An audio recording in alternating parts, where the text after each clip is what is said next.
9 March 2025 champions trophy জিতার পর ভারতের স্বাস্থ্য মন্ত্রকের পক্ষ থেকে একটা বড় পদক্ষেপ যে 2025 সালে আইপিএলের টোবাকো এবং অ্যালকোহলের যেসব বিজ্ঞাপন সেগুলি ব্যান করার দাবি জানানো হয়েছে।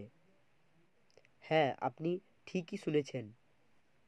এটা আমার প্রথম ভিডিও, তো যারা আমার ভিডিও দেখছো তারা একটুকু সাবস্ক্রাইব এবং লাইক করে দেবে। এরপর থেকে নানা রকমের ভিডিও তোমরা পেতে থাকবে আমার চ্যানেলের মাধ্যমে। তো আমার চ্যানেল নতুন, তাই আমি বলবো যে যারা যারা আমার চ্যানেলটিকে দেখছো তারা অবশ্যই সাবস্ক্রাইব এবং লাইক করে দেবে। তো চলো তাহলে প্রথমে আমরা ভিডিওটা ডিটেলসে পুরো শুনে নিই।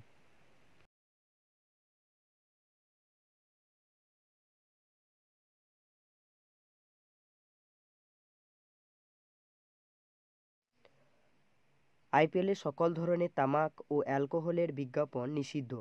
খেলোয়াড়দের রোল মডেলের মতো আচরণ করার আহ্বান স্বাস্থ্য মন্ত্রণালয়ের। আইপিএল 2025 নিলামে ঋষভ পান্ট ছিলেন সবচেয়ে ব্যয়বহুল ক্রয়, কারণ লখনৌ সুপার জায়েন্ট তাকে 27 কোটি টাকায় কিনে নেয়। কেন্দ্রীয় স্বাস্থ্য মন্ত্রণালয় আইপিএলের 2025-এর আগে ইন্ডিয়ান প্রিমিয়ার লিগকে একটি গুরুত্বপূর্ণ চিঠি জারি করেছে, যাতে সমস্ত তামাক এবং অ্যালকোহলের প্রচার নিষিদ্ধ করা হয়, যার মধ্যে সিগারেট বিজ্ঞাপনেও অন্তর্ভুক্ত। আইপিএল 2025 শুরু হতে চলেছে 22 মার্চ 2025 থেকে, এবং চেয়ারম্যান অরুণ ধোমালকে লেখা এক চিঠিতে স্বাস্থ্যসেবার মহাপরিচালক অতুল গোয়েল ক্রিকেটারদের তামাক বা অ্যালকোহলের বিজ্ঞাপনে প্রত্যক্ষ বা পরোক্ষভাবে জড়িত না হওয়ার জন্য অনুরোধ করেছেন। আইপিএলের বিজ্ঞাপন নিষিদ্ধ। মহাপরিচালক লিখেছেন, আইপিএলের উচিত স্টেডিয়ামের প্রতিশ্রুতির মধ্যে যেখানে খেলা এবং সংশ্লিষ্ট আইপিএল খেলা ইভেন্ট অনুষ্ঠিত হয় এবং ভারতীয় টেলিভিশনে সম্প্রচারিত সেশনের সময় স্যারোগেট বিজ্ঞাপন সহ সকল ধরনের তামাক অ্যালকোহল বিজ্ঞাপন নিষিদ্ধ করার নিয়ম কঠোরভাবে বাস্তবায়ন করা।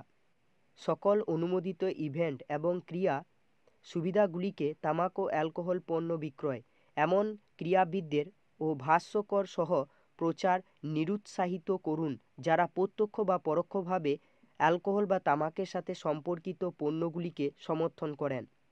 তিনি আরও বলেন, ভারতের অসংক্রামক রোগ, হৃদরোগ, ক্যান্সার, দীর্ঘস্থায়ী ফুসফুসের রোগ, ডায়াবেটিস, উচ্চ রক্তচাপ ইত্যাদির একটি উল্লেখযোগ্য বোঝা রয়েছে, যা প্রতি বছর 70%-এরও বেশি মৃত্যুর জন্য দায়ী। তামাক এবং অ্যালকোহল ব্যবহার সংক্রামক রোগের জন্য গুরুত্বপূর্ণ ঝুঁকির কারণ। বিশ্বব্যাপী তামাকজনিত মৃত্যুর ক্ষেত্রে আমরা দ্বিতীয় স্থানে রয়েছি। বার্ষিক প্রায় 14 লক্ষ মৃত্যু ঘটে, যেখানে অ্যালকোহল ভারতীয়দের দ্বারা ব্যবহৃত সবচেয়ে সাধারণ মানসিক পদার্থ। ক্রিকেট খেলোয়াড়রা একটি সুস্থ সক্রিয় জীবনধারা প্রচারের জন্য তরুণদের জন্য রোল মডেল। আইপিএল দেশের বৃহত্তম ক্রীড়া প্ল্যাটফর্ম। জনস্বাস্থ্য প্রচার এবং সরকারের স্বাস্থ্য উদ্যোগগুলিকে সমর্থন করার জন্য একটি সামাজিক ও নৈতিক বাধ্যবাধকতা রয়েছে। আইপিএল 2025-এর উদ্বোধনী অনুষ্ঠান কলকাতায় অনুষ্ঠিত হবে, এমনকি ফাইনালটিও পশ্চিমবঙ্গের রাজধানীতে অনুষ্ঠিত হবে, কারণ কলকাতা নাইট রাইডার্স বর্তমান চ্যাম্পিয়ন। 2025 সালে আইপিএলের নিলামে ঋষভ পান্ট ছিলেন সবচেয়ে ব্যয়বহুল ক্রয়, থেকে 27 কোটিতে কিনে নেয়। এদিকে শ্রেয়স আয়ার 2 কোটি বেস প্রাইস থেকে 26.75 কোটিতে পাঞ্জাব কিংস কিনে নিয়েছে।